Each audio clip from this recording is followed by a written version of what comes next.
नमस्कार दोस्तों, आज हम भारतीय राज व्यवस्था की ऐतिहासिक पृष्ठभूमि को समझेंगे। हम जानेंगे कि कैसे ब्रिटिश शासन के दौरान बने कानूनों ने भारतीय संविधान की नींव रखी। 1600 ईस्वी में ईस्ट इंडिया कंपनी को भारत में व्यापार करने का अधिकार मिला। शुरुआत में कंपनी केवल व्यापार के उद्देश्य से भारत आई थी, लेकिन धीरे धीरे उसने भारतीय राजनीति और प्रशासन में हस्तक्षेप करना शुरू कर दिया। 1765 में बक्सर के युद्ध के बाद कंपनी को बंगाल, बिहार और उड़ीसा की दीवानी प्राप्त हुई। यहीं से कंपनी एक व्यापारी संस्था से शासक बन गई। भारत में ब्रिटिश शासन को दो भागों में बांटा जाता है। पहला, कंपनी का शासन जो 1765 से 1857 तक चला। दूसरा, ब्रिटिश ताज का शासन जो 1858 से 1947 तक चला। कंपनी के शासन को नियंत्रित करने के लिए 1773 का रेगुलेटिंग एक्ट लाया गया।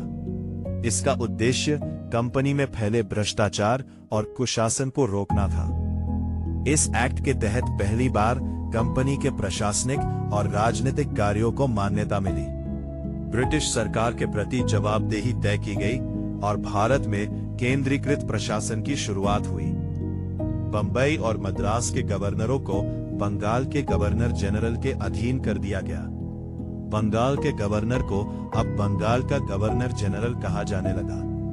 उनकी सहायता के लिए 4 सदस्यीय परिषद बनाई गई। 1774 में कलकत्ता में सुप्रीम कोर्ट की स्थापना की गई।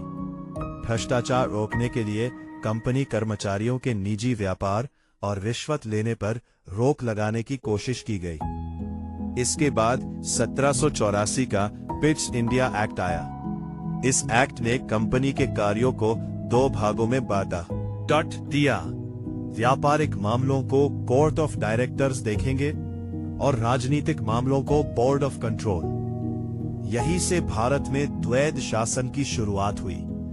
पहली बार कंपनी के अधीन क्षेत्रों को ब्रिटिश आधिपत्य क्षेत्र कहा गया। 1786 में लॉर्ड कॉर्नवालिस को बंगाल का गवर्नर जनरल बनाया गया।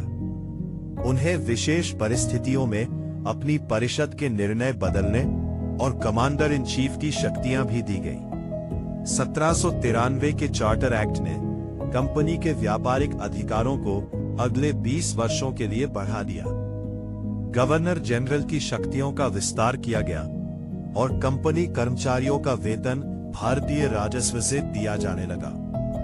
1813 के चार्टर एक्ट ने कंपनी के व्यापारिक एकाधिकार को समाप्त कर दिया। अब सभी ब्रिटिश नागरिकों को व्यापार की अनुमति मिल गई। ईसाई मिशनरियों को भारत में पश्चिमी शिक्षा के प्रचार की अनुमति भी दी गई।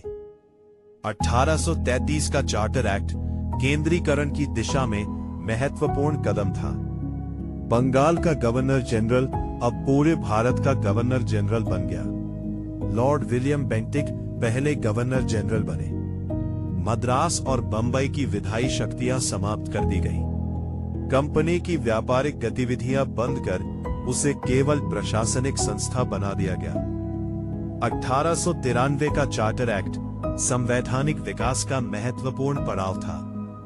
विधायी और कार्यकारी परिषदों को अलग कर दिया गया। इसी से आधुनिक लोकसभा की नींव पड़ी। 1854 में मैकॉले समिति की सिफारिश पर सिविल सेवा परीक्षा भारतीयों के लिए भी खोल दी गई। विधान परिषद में पहली बार स्थानीय प्रतिनिधित्व की शुरुआत हुई। अंततः 1857 के विद्रोह ने साबित कर दिया कि कंपनी अब शासन चलाने में सक्षम नहीं है। इसके बाद ब्रिटिश सांसद ने भारत का शासन अपने हाथों में ले लिया।